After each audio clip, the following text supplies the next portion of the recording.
Պարոն Հովակիմյան, ընդհանուր առմամբ որքան է պատրաստ կենտրոնական ընտրական հանձնաժողովը սպասվելիք ընտրություններին մարտի 30-ին Գյումրի եւ Փարաքար համայնքներում։ Կենտրոնական ընտրական հանձնաժողովը ընդհանրապես ընտրական համակարգը միշտ պատրաստ է ընտրությունների։ Համոզված եղեք, անկախ նրանց հերթական, արտահերթ ընտրական համակարգը ինքը միշտ պատրաստ է եւ Փառք Աստծո, այսպես ենք ժամացույցի ճշգրտությամբ միշտ աշխատում է, այսինքն ինքը միշտ պատրաստ է համակարգը։ Այնպես է արդեն ներկայիս համակարգը իր կառուցվածքով զարգացման այն կետում, որ գտնում է, ինքը միշտ պատրաստ է ընտրություններ, կլինի ընտրություն հանրակրվի, չգիտեմ, միշտ պատրաստ է անցկացնելու, այդտեղ խնդիր չկա։ Սա ավելի շատ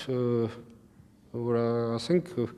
հանրային դաշտում է, այսպես ասենք ընտրությունների որպիսությունը ավելի շատ պայմանավորված է լինում հանրային դաշտում տիրող տրամադրություններից, մոտեցումներից, մարդկանց ընկալումներից, ընտրություններում ընտրապայքարը ծավալելու եւ այլն։ Հիմա ամենաքննարկվող հարցերից մեկը այն է, թե ինչպես եղավ, որ երկու համայնքներում էլ քաղաքացիական պայմանագիրը առաջին համարն է։ Այդ մասին խոսենք, համարները վիճակահանությամբ ընտրվեցին։ Տեսեք, իրականության մեջ այն հանգամանքը, որ եթե միաժամանակ մի քանի համայնքում թիմ ընտրություններ են, ընտրական օրենսգրքի 140 հոդվածի երկրորդ մասն է պահանջում, որպեսզի մի քանի համայնքում մասնակցող քաղաքական ուժի թիվը լինի նույնը, պահպանվի։ Իսկ թե ինչու համար մեկը դա ուղղակի վիճակահանությամբ քաղաքացիական պայմանագրի լիազոր ներկայացուցիչն է ուղղակի դուրս բերել այդ թիվը։ Այսինքն ինքը կարող է լինել օրինակ 1-ից 4-ը, որովհետև առաջի վիճակահանությամբ առաջինը բաշխվում էին Փարաքար համայնքի մասնակիցների քվեաթերթիկների թվերը, ինչով որպեսզի եթե կլինի իրավիճակ, որ կլինեն կուսակցություններ կամ դաշինքներ, որոնք նաև երկու տեղում էլ մասնակցում են, նրանց թիվը պահպանվի նաև ավելի շատ մասնակիցներով համայնքում։ Այս մոտեցմամբ, այսինքն նույն տվյալ դեպքում քաղաքացիական պայմանագրի թիվը կարող է 1-ից 4։ Եվ 1, որովհետև լիազոր ներկայացուցիչը այդ թիվն է դուրս բերել։ Ինձ համար ամենատարօրինակը, գիտեք, այս պատմության մեջ ինչն է, որ փորձ է արում ընտրության արդյունքը պայմանագրել թվով։ Ի վերջո ընտրողը քվեարկում է ծրագրերին, գաղափարներին, ավելին այս մոտեցումը ինքը իր ենթատեքստում լրելային, այսպես ասենք, շատ վիավորական է ընտրողի հանդեպ, այսինքն չի նշանակում որ թիվը, այսինքն ինչ ընտրողը գնաց, վերցրեց այդ քվեաթերթիկների տրցակը եւ պատահական թվով քվեարկեց, այսինքն ընտրողին այդ աշճան ընտրողին անարգես, այսինքն ասես իր համար դե մեկը, որը առաջինը կլինի կամ որը, չգիտեմ, վերջինը կլինի, քննարկումը այս բանավեճը, կեղծ, ասենց ասած բանավեճը ճակերտավոր, իր մեջ ունի վիավորանք ընտրողի հանդեպ։ Այսինքն ընտրողը չի հասկանում, այսինքն իրանց բանով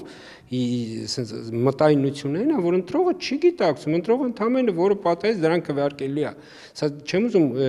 գնամ այս ենթատեքստը ավելի շարունակեմ, թե ինչ է իրանից ներկայացնում, բայց նույնիսկ իրանք դա չեն, որ այդպես ուղղակի վիավորում են ընտրողին։ Իսկ ընտրողը, ես ասել եմ ու ելի կկրկնեմ, ընտրողը տեղամաս գնում է արդեն որոշում կայացրած։ Դա պիտի հիշենք, երբ որ ընտրողը վեր է կենում եւ գնում է տեղամաս, նա արդեն ունի որոշում։ Ընդհանուր առմամբ երկու համայնքներում քանի ընտրատեղամաս կա։ 98, 16 Փարաքարում եւ 82-ը Գյումրիում։ Ինչպես է վերահսկվելու, այսինքն ինչպես է արձանագրվելու խախտումները, նաեւ ընտրատեղամասերում ընտրողների հոսքի մասին խոսեք։ Տեսեք, բոլոր 98 տեղամասներից լինելու է ուղիղ հեռարձակում։ Այսինքն մենք ենք ուղիղ հետևելու, ուղիղ եթերում հետևելու, ընտրատարածքային հանձնաժողովներն են հետևելու, մասնակից քաղաքական ուժերն են հնարավորություն ունենալու հետևելու, ցանկացած ընտրող եւ ոչ ընտրող համացանցով ցանկացած ոք կարողանալու է հետևել։ Սա մեկ, այսինքն սա հնարավորություն է տալու, որ եթե անկարգ տեղամասերում ինչ որ խնդիր առաջանա, արագ արձագանքել ու շտկել։ Բայց նախորդ ընտրությունների փորձը ցույց տվեց, որ ինքը այս ուղիղ հեռարձակումը նաև կանխարգելիչ նշանակություն ունի, որտեղ բոլոր նրանք, ովքեր որ այսինքն մտքում ինչ որ վատ մտադրություններ ունեն, իրենք գիտակցում են, որ իրենք ինչ որ տեղամասում անեն, իրենք դա անելու են ուղիղ եթերի ժամանակ, այսինքն իսկ հետագա իրենց գործողությունները նշանակում է, որ գնալու է գնահատման, այդ թվում ընդհանուր եթե օրինակ քրեորեն բաժելի արարք են կատարել քրեական պատասխանատվության ու այստեղ անձը չի կարող ասել ես չեմ եղել, ես չեմ արել, որտեղ ամեն ինչ տեսագրվում է ու նույն իրավապահներն են հետևում։ Այսինքն ասում ես համակարգը ինքը ոչ միայն հնարավորություն է տալիս հետևելու, այլ նաև կանխարգելիչ նշանակություն ունի ինքը։ Իսկ ընտրողների հոսքը կառավարվում է ընտրական օրենսգրքով, այսինքն տեղամասում 15-ից ավել ընտրողի դեպքում հանձնաժողովի նախագահը ուղղակի պիտի սահմանափակի ընտրողի, այսինքն ընտրողների, ասենք ազատ մուտքը եւ մեկ թույլ տա, այսինքն այնպես որ ինքը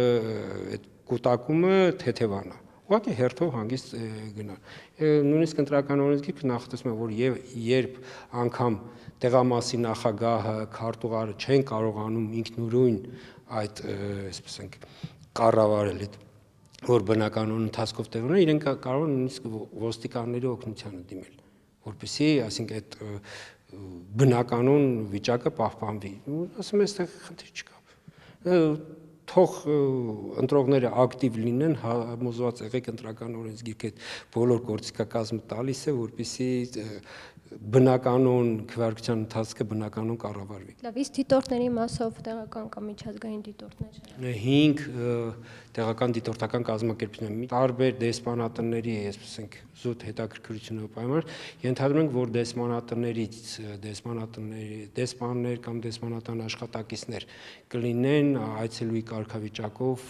տեղամասերում, այսպես ասենք, դիտարկում իրականացնողներ։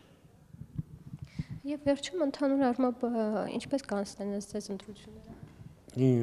Ես ուղղակի կարող եմ հույս հայտնել, որ կանցնեն հանդարտ, այսպես մրցակցային մթնոլորտ։